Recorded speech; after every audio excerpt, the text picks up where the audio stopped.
My dad had like constantly makes jokes about how I didn't inherit his, his blessed appendage. Wow. That's his bit that he'll do anywhere and everywhere on our show. Every time we go and go on a podcast or a chat show, it's his like route one, first point of call. Make a joke about how he's insanely hung and that I didn't inherit it. It's like That's hilarious. That's a cool dad. Go-to.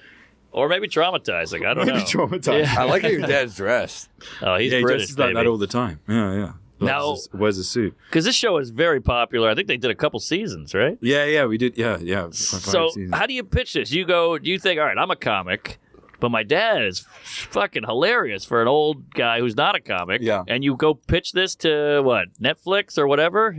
Well, no, weirdly, the way that working with my dad started is it was always completely sort of accidental, because I used to talk about him on stage and he was like a big character in my stand-up, and eventually I got to the point where I was just like, I can't keep doing jokes about funny shit my dad said, so I'll try and write a show about something else. But then he was up at the festival, and then someone suggested that we do like a little like chat show up there at the Edinburgh Festival where I interview other guests at the festival, and he would just sit on stage as like almost like a flesh prop. He would just be there, and it would be funny that I got my dad up there with me, and he would chip in every now and again. Anyway, he was up on stage, obviously then like completely took over, undermined me, threw me under the bus, was asking his own inappropriate questions.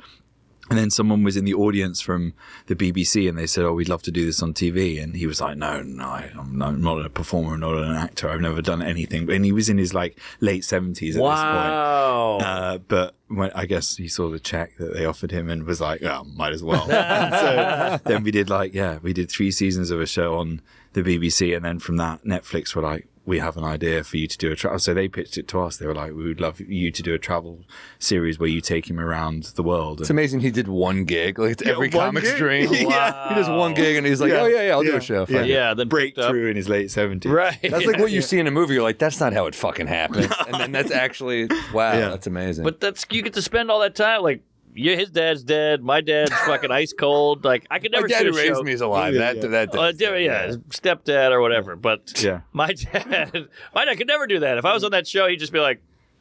But that might be funny. That might be funny. It might be funny. It'd be me going, "Hey, Dad. So, how was your childhood? Huh? Shut up. I'm listening to music. Like I get nothing out of him. Yeah. But your dad was like a natural. Yeah, he was really good and really funny. Well, yeah, but then the problem is you sort of, you create a monster because it was like opening Pandora's box.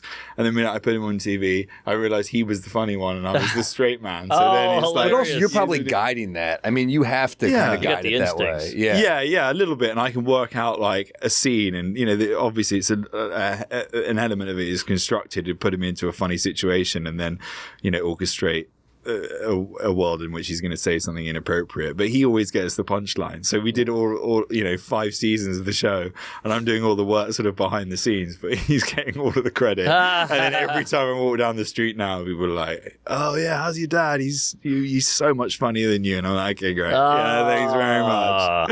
Man, did you get annoyed? Because family gets old after a while. I'm at my house 3 days in New Orleans, and I'm like, I gotta get the fuck out of here. Was it ever like... I had a rat in my apartment last year, and my parents were like, stay with us. And I was like, I'm going to chance it with the rat. Yeah, exactly. So give it a shot. So on set with your dad for 5 seasons has got to be a little grating. Yeah, it was quite...